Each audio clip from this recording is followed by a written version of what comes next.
Hello. Thank you for clicking on my channel. I'm Dami. I hope you're doing all right. If this is not your first time watching, or if this is your first time anyway, I've been doing a thing for like 2-3 weeks now where I've been talking about 3 reasons why you might like or dislike a book. And today's book is a book I really wish I had a heads up on. We have The Atlas Six by Olivia Blake. Now, I'll be honest, when I wanted to read this book, when I got some of the birthday present, I remember trying to find one video where someone was talking about the book, and everyone that I watched, not a lot, like a handful of people, were only reading it for like the aesthetics, which was, they claimed it was like dark academia. You probably heard that a lot. And I watched only one person who did like a book vlog, and I really enjoy book vlogs because, and I do them myself, it just allows you to see someone's thought process through different chapters in a book. Like, especially when you have a strong opinion about something or someone in one chapter, and then a couple chapters later, your whole mind changes and something happens. It's really amazing. And that's the one video that I watched, the vlog, that, you know, kind of made me read the book even more. It also because I had it on my shelf and I was just really curious. Now, this book, it really tells you everything about what it is on the cover. So it says knowledge is carnage, and I really just enjoy what this book looks like. But it says knowledge is carnage, and on the back it has secrets, betrayal, seduction, power. Welcome to the Alexandrian society, which leads me to the number one reason as to why I really enjoyed this book: the premise. Now, I really don't like to give like the whole blurb. I can't regurgitate what's on the back of the book, and I want you to really, know about the book through my experience. But this is one of those books that I really wish was a show. And I seldom say that for like a lot of books, because I don't really think you can really capture the emotions and everything you go through in the book, with a show. Only like a handful of shows do that. But this book, if you watched The Librarians, or if you watched, there's something else I can't remember right now, if you've watched The Librarians in particular, which is basically a group of librarians that are protecting the world's information in a big library that just goes through, it has doors that goes through different countries and like universes. It's amazing. Now this book, you start off this book with someone who is trying to recruit people, and beginning of the book, you're not really sure what's going on because they don't really give you like a whole prologue. You're just thrown into, which I really appreciate as well. You just get thrown into the journey. It's amazing. But he's looking for people in particular, and these people need to have specific skills. And actually, I have more than 3 reasons today as to why I love this book. But number one, there's this Alexandrian society that every couple years has people that go in and basically, use the knowledge and try to use the knowledge to protect this library and enhance themselves. And these people have some specific powers, right? And now they always recruits 5 people, but only 4 people can remain in the library. So one person has to die. But what happens is this guy that's recruiting in the beginning doesn't tell these people about what is going on. And they find out like towards the end of the book that only one of them can survive. I might have mixed the numbers. I think he got 6 people and only 5 can remain, or 5 people, only 4 can remain. Either or, I can't remember right now. But you start this book through the perspective of all the people who are going to get recruited, and it's amazing because you start to see like their daily lives. So there's one person who is Korean, and she's like a naturalist, so she deals with like plants and nature and flowers. It's amazing. And she's talking about how her family's rich. They want her to go to like, the best schools in the world and learn something, but she's just working in a coffee shop because she doesn't really care about it. She just really loves to read and gain knowledge. So he tries to recruit her, and he basically grapples her by telling her this library is going to have all the knowledge you need. And then he hooks her with one thing that she's looking for in particular, which I think the book is like forbidden, or it's just not really accessible to the major public, and that's how he gets the one girl. The second people he recruits are 2 people who are actually graduating from NYU in particular, and they have the same power. So they're basically like I don't know how to say it in this book terms, but what they do for layman's terms is they can turn like physical things into anything they want. So for example, they could turn this door to like a toilet, or they open the door and doesn't lead to where the door leads, it leads to somewhere else that they really need to get to, something like that. But it's a bit more technical, and they in particular use a lot more brain work than everyone else.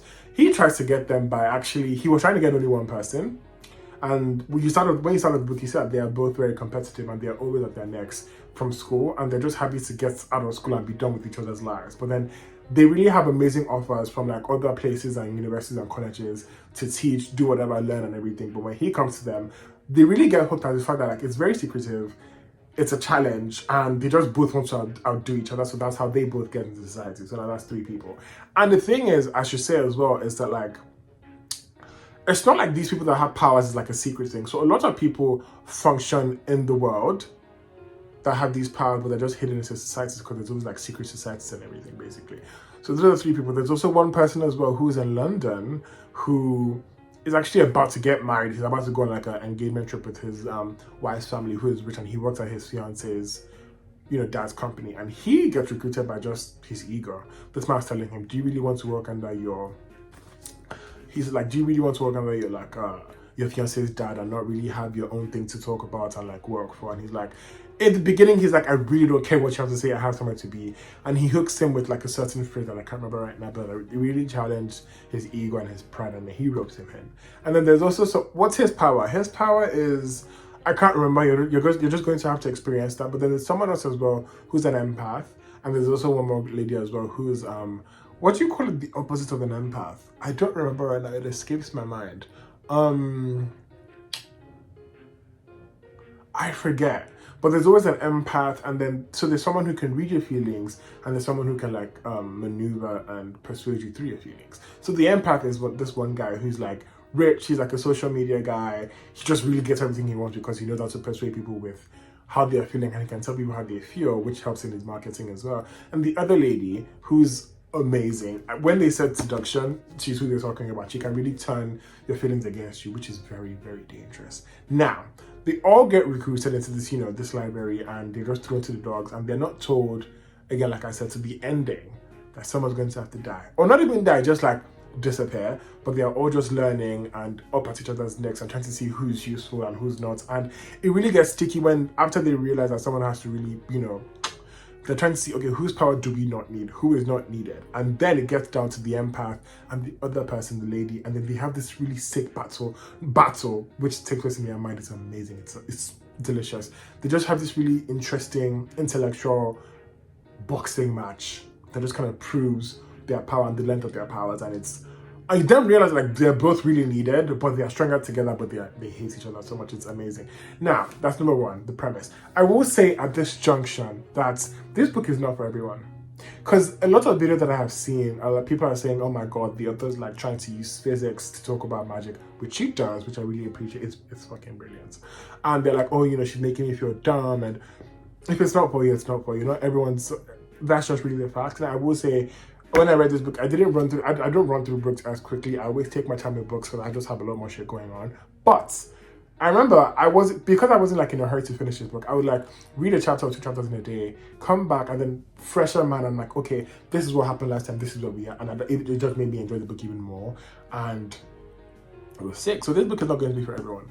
Right, and there might be some big words, and you might have to look up some words and like look up some theories, because again, they do use a lot of physics and chemistry and like gravity to define a lot of things in this book, which makes a lot of sense because a lot of like fantasies you might read would just throw magic and just some laws at you that really do defy gravity. But this book uses the laws of physics, gravity, and everything to define why this might defy. It's brilliant. Now, number two, character progression. When you get these characters in the beginning of the book, they are setting their goals, they are really establishing their own rights, but they get into this library with this man who recruited them, who's really, really good at what he does.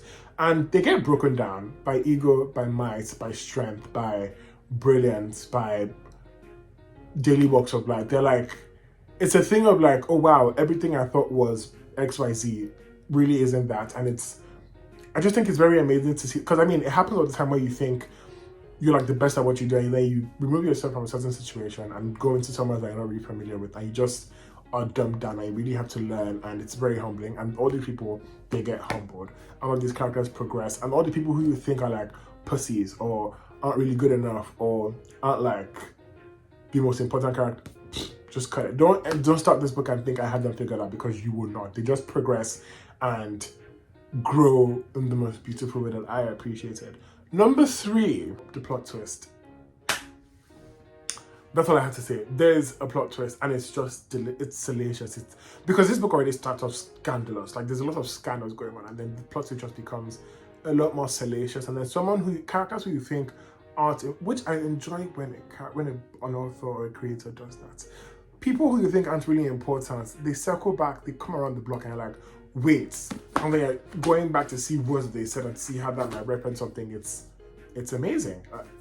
Plot twist, it's just it still blows my mind till today. Now, what I did not like, the only thing I remember right now not liking was this book made a lot of assumptions of a reader, which I think is not to the fault of the author, it's just my personal beef with it. It's because it talks a lot about physics and it talks a lot about science, and I'm like, okay, I don't know what the fuck this means. I had to go to Google a couple of times when I was reading this book, and then I did the thing that I really don't like doing when I'm reading is I saw a couple of words and a couple of phrases and like definitions. I'm like, okay, not my business, and I'm just skimming through, which I did not like that I did that. But this book made a lot of assumptions on like a reader's intelligence, and it just really assumes that you really know what you're doing. I mean, fair enough, I guess, but it just jumps back and forth, and this book gets very, very, very explanatory when it wants to, which might be to the default of some people, and some people might really like that. Like how I just said, it gives you a lot of words I might not know, but at the same time, in like a very contradictory or in a contradiction or whatever, it just explains a lot and it really gets you bored sometimes. But like the ratio to you getting bored and you being so excited and like on the edge of your seat is like 90-10. It's amazing. But that's the only thing I did not like about this book. The Atlas Paradox is actually, I think it's already a trilogy now, I'm not sure, but I haven't read the Paradox yet. I'm waiting till I get done with the other books I have to read before I even jump back into this one. I am so excited. I enjoyed these characters. I recommended this book to someone actually who's already read this book and then the second book, and I think is currently on the third book, and they're just skimming through it because they love it, and it's an amazing read. But those are the reasons why I love this book, and the one reason why I did not like this book, I don't think is enough to make me, if I knew about that before, I don't think it would have been enough to make me not read the book. But I do think that now I'm able to give you guys a heads up as to what you might expect or should expect if you decide to pick this book. But all in all, it's amazing. It's one of a kind. There aren't really a lot of authors who could just do something like this. I personally don't think. Now, I will say, referencing the Dark Academia people who I referenced at the beginning of the video where they read a couple books. It was this book, it was Babel, it was The Ninth House, all those books. I haven't read them. I've seen some people say they're a bit similar. I have not read them, so if they are, tell me. I do enjoy, one thing about this, I do enjoy books that like are set in like a studious environment where it's like school, like a secret society. The Secret Society, that's the second show. So The Secret Society and The Librarians. If you've watched those shows, you're going to love this. Any of those shows, you're going to love this. But there's like a secret society and there's like a tier level where like you're brilliant and like you're important and you're needed. It's, I love a school setting. So this book, Ace of Spades, if you haven't read it, by Farida Bike Imide, it's more, that one is more like thriller-esque and like Gossip Girl-y, but that one's amazing as well. This is a bit more advanced than that. That's just very high school-ish. But Dark Academia, which is the word I don't really like to use, but in a certain setting I will indulge. But yeah, I'm floored. Amazing book, amazing concept. It's just delicious, and I can't wait to get back into the second book when my brain is kind of ready to process and assimilate the complexities of what I know this book might be. But all that being said, I'm done rambling. I really hope, because a problem I had with this book afterwards, which I guess could be a second issue maybe, is I did not know how to verbalize and talk about this book enough to people. Like, I wanted to recommend it so much, but I just didn't know how to say it. The only person I could who read, is on the third book already was, we just recommended a lot to each other, so I was like, trust me, you're going to love this. That's all I said. But like, to strangers, I just can't say trust me, because you don't know who the fuck I am. But trust me, I don't know, it's really good. And I guess I just don't know how to verbalize it enough, and I really hope I did a good enough job. But if you've read this, but know anything that's a bit similar and have any recommendations, feel free to let me know in the comments. And if you've read this book and I have any thoughts, let's talk about it. I'm open to it. But yeah, thank you so much for watching this video. I've been Danny. I hope you're doing well. And next time I'm talking about something I've read, books I want to read, or just thoughts in particular, I will be back on here. So feel free to come back, subscribe, share with someone who's read this book, and all the good stuff. Bye!